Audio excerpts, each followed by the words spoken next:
Satu, kompak. Mendungi terus Saya ulangi ya. Assalamualaikum warahmatullahi wabarakatuh.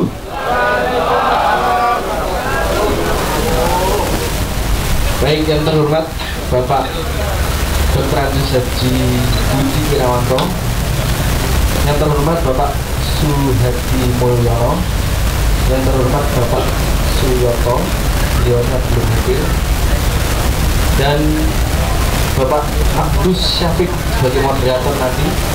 Selamat datang kami ucapkan. Selamat menikmati dan menunggu dialog kebangsaan ini. Perkenalkan, saya Dipa Nusantara Putra. Saya MC yang akan memandu acara pada siang hari ini. Salawat serta salam tetap kita curahkan kepada junjungan Nabi besar kita, Nabi besar Nabi Muhammad Sallallahu Alaihi Wasallam.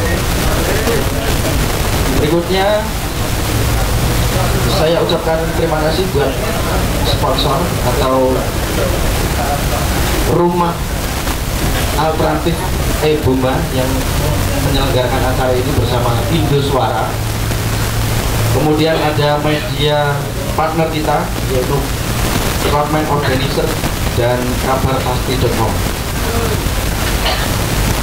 Tak lupa juga kita sapa untuk Bung Eko PY sebagai sang rupa yang pada siang hari ini akan melukis live pembicara atau narasumber pada siang ini.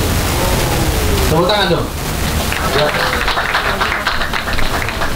Oke, selanjutnya saya akan membacakan susunan acara.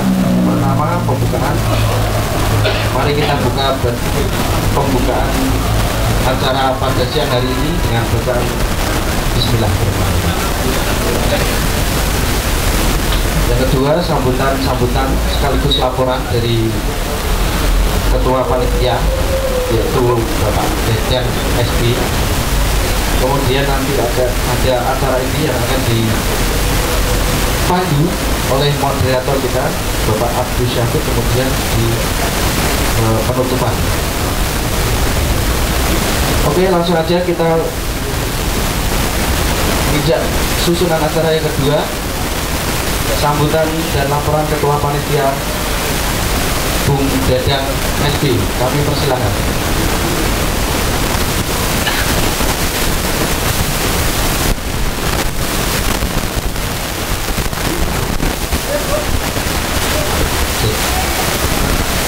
Terima kasih. Assalamualaikum warahmatullahi wabarakatuh. Kembali lagi saya ulangi ucapan terima kasih yang besar-besarnya kepada para pembicara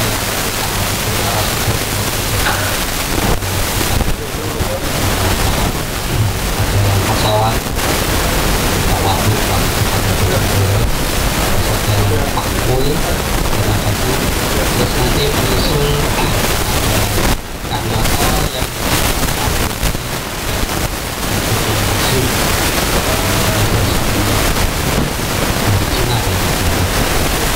Allah nanti juga tidak lama lagi itu.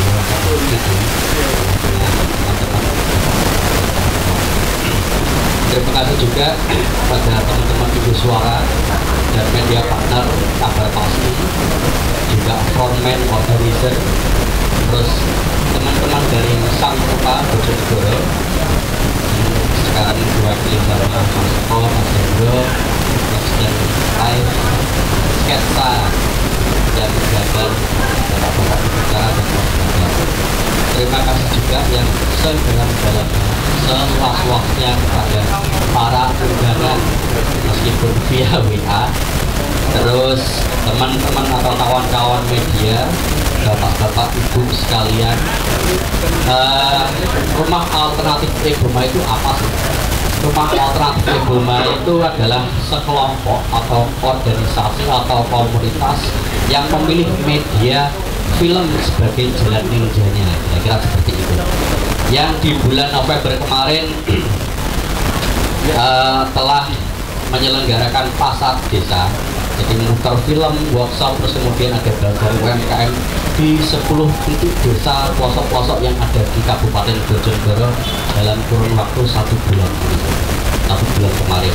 Nah, mungkin melekat titiknya, kemudian sesuatu yang terus menerus yang berkesinambungan itu melekat dengan rumah alternatif Ebonga. Kemudian teman-teman menggagas gimana kalau kita mengadakan diskusi bulanan, biar diskusi ini, biar Bojonegoro ini tidak mampat lah ya.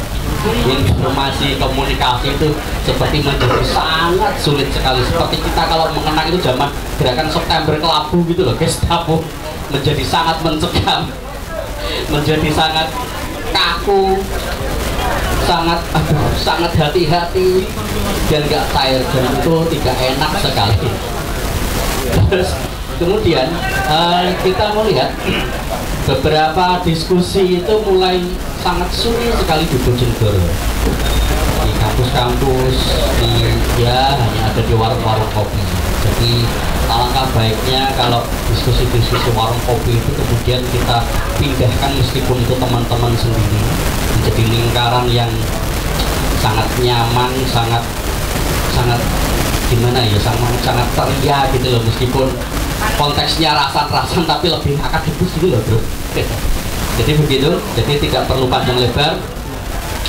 Saya ucapkan secara pribadi mewakili teman-teman Rumah Alternatif Ebonga dan teman-teman Ibu Suara, sangat berterima kasih kepada bapak-bapak semua, teman-teman kawan-kawan media, mbak-mbak, mas-mas yang hadir di siang ini, juga tidak luput juga bapak-bapak pembicara, mas moderator yang susah sekali nyarinya moderator di Bojonegoro ini. Terima kasih. Saya akhiri. Waalaikumsalam warahmatullahi wabarakatuh.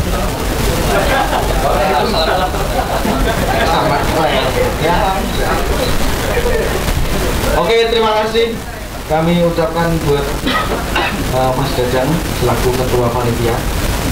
Oke, langsung saja kita menginjak pada acara inti yang nanti akan dipandu langsung oleh moderator kita, Mas Abdi Syafiq. Untuk waktu dan tempat kami persilakan. Beri tepuk tangan buat Abdul Syafiq.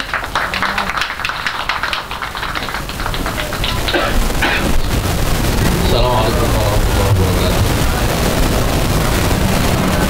Salam sejahtera bagi kita semua. Selamat siang. Jadi ceritanya saya ini moderator beneran. Jadi terus kayaknya moderator liane akhirnya aku itu kan kok dilanjutin terus sama Mas Agung DP ya untuk mikir kan. Jadi kemarin itu saya diskusi sama Mas Jajang soal ini. Kata-kata yang saya ingat itu adalah di Bojonegoro ini tidak ada diskusi selain sudes. Jadi diskusi lagi selain musyawarah.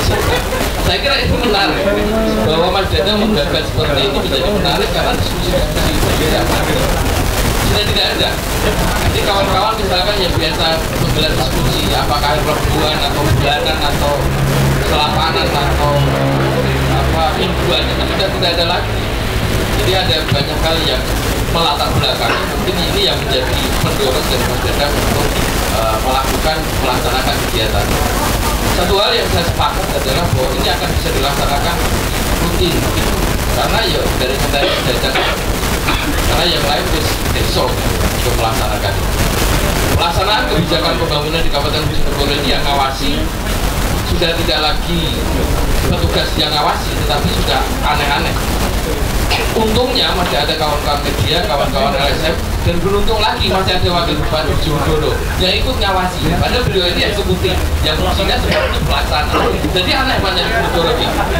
Jadi waktu enak waktu tuh dulu, lah kok apa jenis seterusnya kok kurang senti. Waktu ini. Ya apa keadaan di bawah ini macamnya kita harus terima bro. Nah, saya masih ingat dulu waktu zamannya Kang Yoto, Pak Mul misalkan, Mas Wawan ini harus berhadapan dengan Kang Yoto langsung dengan Pak Mul soal AKM. Mas Wawan sebagai anggota dewan pada saat itu soal AKM berhadapan dengan Pak Mul.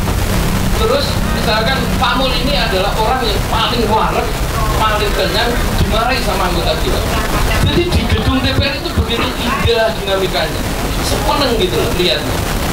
Saiki kalau pakai bahasanya Mas Dadan itu anyep, anyep, anyep pokok. Jadi kondisi seperti ini yang mungkin saya menjadi sepakat bahwa ini harus dilakukan, harus ada yang melakukan itu. Jadi bagaimana Pak Mul itu menerima teriakan dari anggota DPR yang sangat vokal karena pada saat itu bagaimana Pak Mul harus keri kupingin ngono suaranya Agus Susanto misalkan. Jadi kalau kita lihat gedung dewan itu wah indah. Bagaimana dulu Kang Nyalto harus berhadapan dengan Doni Bayu Setiawan dan Anam Warsito soal dana abadi migas di sana. Itu gak barbar. Jadi ini gedung dewan itu lengkap instruksinya. Pak Mul apa ngomong instruksi sampai Pak Mul orang ngomong jalan, ngomong instruksi kok di sini misalkan. Jadi suasana di Bojonegoro itu begitu indah pada saat itu. Nah, itu yang saat ini kita sudah lihat. Sehingga perlu diskusi-diskusi seperti itu. Nah, nanti gini, nanti kita tadi sudah sepakat ya nanti adalah karena ini judulnya seminar jadi datang koyok buku akademisi bareng menunggui ya wes engko enek paparan lah beberapa menit 2 menit atau 3 menit nanti kita lanjut sama diskusi aja sehingga nanti kita bisa mendengarkan kawan-kawan yang selama ini tidak punya sarana untuk menyalurkan aspirasi bisa kita sampaikan. Semoga saja ini bisa menjadi pemicu awal untuk terjadinya diskusi-diskusi berikutnya di Kabupaten Bojonegoro. Yang harus kita ingat adalah Bojonegoro ini punya uang 6 triliun yang tidak bisa digunakan oleh pemerintah saat ini ada 2 triliun, itu sudah 3 tahun 2018, 2019, 2020 dan 2021 ini ada 1,7 triliun ini kosongan. Nah ini kan yuk kudu mikir awalnya ya kudu ada yang bengok, selama ini nggak ada yang bengok soalnya. Jadi itu nanti kita akan coba diskusikan walaupun temanya sebenarnya yuk kemelipun saja nih dialog kebangsaan bangsa diki bangsa Indonesia atau bangsa diki kita bahas ini tapi setelah lokal gue lah Bojonegoro saya sepenak saya kira itu nanti kesempatan pertama Pak Mul ini adalah sekda sekretaris daerah kabupaten dari 2009 sampai 2018. Mas Wawan ini anggota Dewan dulu, terus sekarang jadi Wakil Bupati Kabupaten Bojonegoro. Terus nanti Kang Yoto itu Bupati Bojonegoro tahun 2008 sampai 2018. Nanti kenapa ini menjadi menarik? Karena beliau-beliau adalah orang-orang yang sudah sangat paham, mumpuni bagaimana mengelola pemerintah di Kabupaten Bojonegoro. Monggo Pak Mul.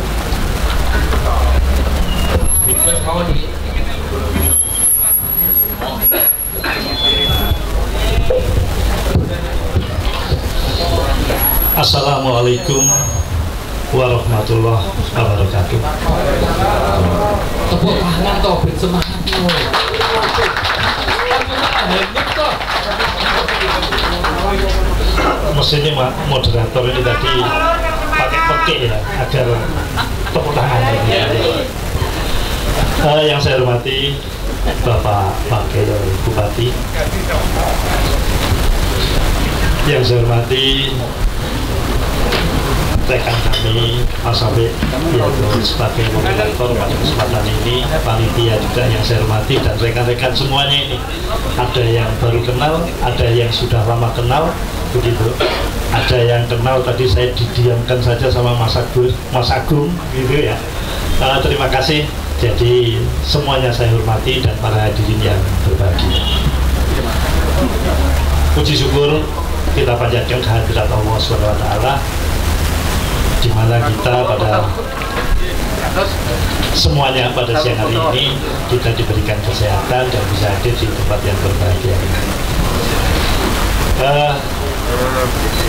Lebih dekatnya sahabat semua begitu ya, origin ya, sahabat semua yang saya hormati. Saya datang di sini tadi ya kan karena sudah lama tidak berbicara di depan umum begitu. Sekarang apalagi oleh Mas Eko sekarang sedang di koret-koret ya, digambar begitu ya, saya ngelirik-lirik tambah redek gitu. Tetapi di sisi lain saya bahagia. Kenapa? saya bahagia banget gitu di sini karena di Bojonegoro ini masih tumbuh upaya-upaya untuk membangun satu kecerdasan bangsa yang tadi ada di dan saya tidak patah semangat. Ternyata banyak kaula muda yang sangat respect dan antusias terhadap kegiatan ini. Dan mudah-mudahan saja apa yang sampai disampaikan oleh panitia tadi ini bisa terwujud, tidak di sini toh, nanti bisa keliling di mana-mana di Kabupaten Bojonegoro. Tadi saya bilang kepada moderator, dalam diskusi kebangsaan ini saya diberikan judul yaitu yang berbunyi sebagai warga Bojonegoro dalam hal mensikapi kebijakan ini, kan begitu ya. Saya itu berpikir dulu saya ikut membuat kebijakan bersama Pak Wawan di legislatif, saya di eksekutif, dan tadi dikatakan sering berdebat. Memang iya, bahkan saya pernah walkout, mungkin sampai sekarang belum ada. Saya pernah walkout, saya lakukan ya, karena masing-masing itu adalah perlu satu perjuangan, muaranya satu, tetapi kita memang berbeda pandangan. Itu hal yang biasa dan kita harapkan itu bisa terjadi di mana-mana. Kenapa demikian? Bagi saya pribadi bahwa pemikiran satu orang akan lebih bagus pemikiran oleh orang banyak yang sudah menyatu dan disimpulkan itu menjadi satu. Nah, dalam konteks kebangsaan ini tentu sebagaimana yang kita ketahui 4 pilar tadi, yaitu Pancasila, Undang-Undang Dasar 45, NKRI maupun Bhinneka Tunggal Ika, itu merupakan satu frame di dalam kehidupan kita berbangsa maupun bermasyarakat. Nah, ini tentunya akan bisa berjalan baik, kita akui di dunia, kita diakui oleh orang luar. Ini tidak lain berangkatnya adalah dari sisi kita, di lingkungan kita, di desa kita. Tapi kalau tadi dikatakan oleh moderator bahwa sudah tidak ada lagi diskusi kecuali itu musdes, nah ini kita prihatin sekali. Mudah-mudahan saja nanti ini tumbuh dan berkembang untuk diskusi-diskusi yang lain sehingga memunculkan pemikiran-pemikiran yang berguna bagi anak bangsa di masa yang akan datang. Di dalam konteks kebijakan, singkat-singkat aja, yang penting nanti diskusinya yang lebih panjang. Ada 4 hal yang tidak bisa dipisahkan, yaitu yang satu pemerintah, yang kedua adalah pihak universitas atau perguruan tinggi, para pemikir, ya termasuk budayawan dan lain sebagainya. Yang ketiga, yaitu adalah para industriawan, jadi pengusaha dan lain sebagainya. Yang keempat adalah masyarakat dengan segala baik SM maupun masyarakat yang secara kelompok tersebut. Ini di dalam mengisi kebangsaan ini tidak bisa ditinggalkan, atau dari salah satu tidak penting, itu tidak, semuanya penting. Kenapa menjadi penting? Karena khususnya yang ada di dalam masyarakat itu mempunyai hal-hal ya semacam yang ada di dalam diri kita, yaitu satu trust di antara kita, yang 4 tadi, kepercayaan. Kalau saya tidak percaya kepada Pak Wagub, tidak mungkin kami jadi warga negara yang baik. Kalau saya tidak mempunyai satu jaringan atau kerjasama, tidak mungkin Pak Wagub ini akan dikatakan berhasil hanya membangun satu sisi saja. Karena lingkup masyarakat itu banyak, sosial, ekonomi, dan fisik tentunya. Nah, dari jaringan ini akan punya nilai. Sampai sejauh mana sih nilai atau bukan harga ya, nilai yang kita miliki dari sisi komunikasi, kepercayaan ini antara pemerintah atau yang pengambil kebijakan dengan masyarakat yang nantinya akan melaksanakan kebijakan itu. Nah, disinilah peran dari masyarakat yang sangat dibutuhkan. Selain itu, ya negara, pemerintah harus hadir di tengah-tengah masyarakat. Ya seperti ini, Pak Wagub ini yang hadir di tengah-tengah kita, sehingga Pak Wagub akan tahu apa sih keluh kesah, apa sih masalah dari masyarakat, dan bagaimana tentunya di dalam hal mengambil satu solusi sehingga akan muncul suatu kebersamaan, jadi tidak terjadi satu gap begitu. Kalau dulu waktu pelajaran kita SMP pernah terjadi bahwa kenapa sih pada waktu zaman Portugis dulu ya yang hanya ingin merebut atau memonopoli dagang. Nah, dari situ timbul protes dari beberapa penguasa kerajaan waktu itu. VOC-nya datang juga demikian. Bahkan ketika ide daripada diskusi ini dimunculkan, yaitu bahwa menarik adalah ketika pada waktu itu tidak ada kesamaan pandang, muncullah yang namanya wong cilik kan begitu di era Soeharto. Ini menunjukkan bahwa hal-hal yang dulu sifatnya kapitalis pada tertentu sehingga timbul protes macam-macam karena tidak terwadai waktu itu, muncullah hal-hal yang semacam satu perbedaan yang ini akan menjadi ya destabilitas pada bangsa tersebut, yaitu bangsa Indonesia yang punyanya pada tahun 98 ada reformasi. Nah, demikian juga rekan-rekan hadirin yang berbahagia di Bojonegoro. Kalau saya ditanya bagaimana orang Bojonegoro sampai jadi Bojonegoro, tapi saya juga bertanya, sampai sejauh mana sih kita orang Bojonegoro bisa berperan atau diperankan di dalam satu pengambilan kebijakan atau bersama-sama dalam pelaksanaan kebijakan. Mekanisme sudah dibangun ke dalam tata negara, ketatanegaraan. Di sini mulai tadi ada musdes. Bagaimana nanti peran daripada masyarakat di dalam hal satu perencanaan, dua pelaksanaan, yang ketiga pengawasan. Nah, di dalam perencanaan ini sudah dibangun mulai dari bawah, yaitu adanya musyawarah yang akan menampung kebutuhan dan permasalahan masyarakat yang nanti akan disesuaikan di dalam kemampuan daripada negara ini. Yang kedua, nanti dalam tingkatannya, dalam tingkatan ini dari musdes sampai pada musrenbang kabupaten yang nanti juga dibahas di dalam konteks bersama antara wakil rakyat yang merupakan sebagai wujud daripada kepesertaan rakyat.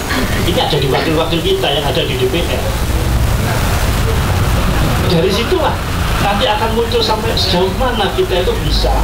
Ya, kalau saya dulu sampai dengan Pak Wawan geger ya pendapat bukan hanya pribadi, bukan hanya kepentingan pribadi, tidak. Pribadi tetap eksis, tetapi yang lebih penting adalah dalam tataran kepentingan rakyat Bojonegoro, kan gitu lah.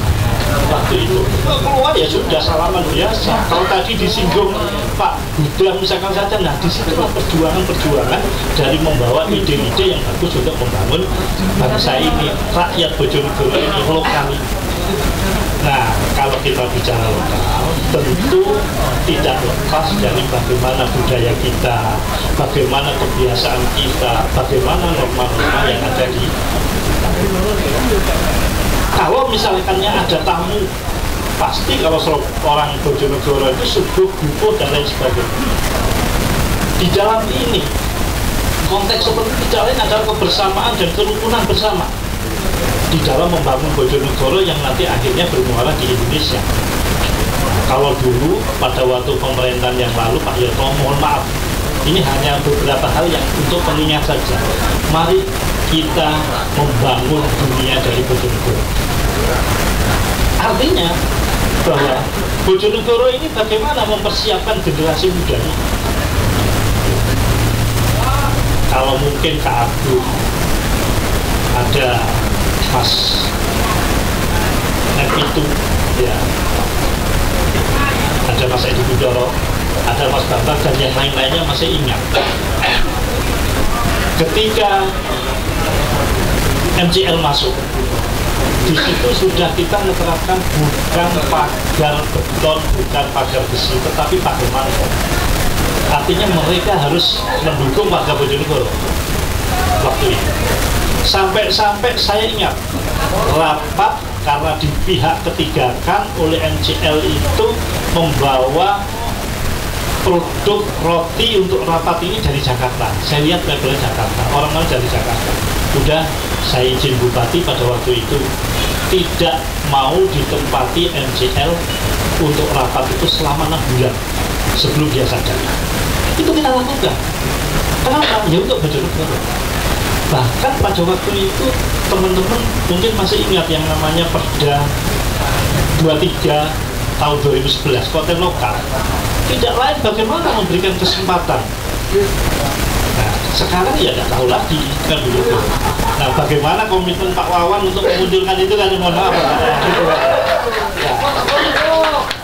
Tetapi ya tentu semuanya ada waktu. Manusia kontraknya habis meninggal. Demikian hukum atau perda itu, oh ini waktunya sudah nggak ada, nah ya sudah kan gitu kan. Gitu. Nah, tetapi kalau kita ingat memang yang baik-baik itu baik tentunya itu. Nah, ini wujud. Nah, kalau sedemikian itu, kalau saya ditanya orang Bojonegoro, tentunya bagaimana kita itu dapat. Ya, kalau Pak Wawan tadi sampaikan, saya tidak takut dengan kritik. Ya, kita harus berani membangun kecerdasan sendiri. Kita harus bisa memberi kritik yang mendorong dan membangun untuk bangsa ini, untuk daerah Bojonegoro ini. Nah, soal masalah ditampung atau tidak, ya itu urusan nanti. Yang penting kita perlu cerdas, punya ide itu. Nah, lalu bagaimana kita? Ya, kita harus tentunya nanti akan menjadikan bahwa tatanan-tatanan yang sudah ada, wakil kita yang ada di DPR, ya tentunya mudah-mudahan aja masih berani untuk memberikan satu ide atau menyampaikan, meskipun di dalam kesepakatan itu masih dalam persetujuan masih kalah karena voting dan lain sebagainya. Jadi jangan disalahkan bahwa di dalam politik itu ada proses. Mungkin dia sendiri hanya berapa orang. Itu sama halnya saya sebagai ketua partai politik, dari Nasdem gitu ya. Nah, di sini ketika fraksi saya muncul ngomong begini, saya dilaporkan di atas sampai begini-begini, misalkan saja ada oleh lapor ini. Ketika saya datang di teman saya di rumah sama, oh begini-begini lagi. Nah, itu hal upaya-upaya memanipulasi politik ya, untuk mungkin hal-hal yang kiranya muncul dan untuk kebaikan ini nanti hilang begitu saja. Nah, karena itu tadi jangan sampai lah. Saya nilai, saya berharap, saya anggap bahwa rekan-rekan yang hadir di sini adalah rekan pergerakan. Betul ya? Dari pergerakan ini bagaimana kita berani untuk melakukan pembaruan? Iya kan? Kalau kita melakukan pembaruan tanpa adanya seorang kecil kita ini yang lebih mempunyai pemikiran yang lebih luas, lebih bagus, lebih ke depan, siapa yang memikirkan? Padahal kalau kita lihat sekarang ini Bojonegoro, mohon maaf, kami hanya pengamat. Kalau sekarang banyak warung-warung, ya lah, kopi dan lain sebagainya yang mudah muncul dengan APBD 6 triliun. Apakah itu bisa sudah menyentuh pada masyarakat? Memang di dalam hal pemerintahan itu pasti punya prioritas. Oh ini prioritas A, prioritas B, tetapi rakyat ini kan tentunya juga harus menjadi peran dan menjadi prioritas. Kalau sudah warung itu tutup, ya kan? Kopi sudah berapa bulan tutup. Kenapa? Ini pertanyaan orang pergerakan. Kenapa? Nggak ono yang beli. Kenapa nggak beli? Apa banyak yang beli? Misalkan saja. Kenapa nganggur? Nggak ada kerjaan. Sekarang, bagaimana saya bersama-sama ini sebagai orang Bojonegoro wujudkan? Dan bagaimana kita bisa mewujudkan satu keadaan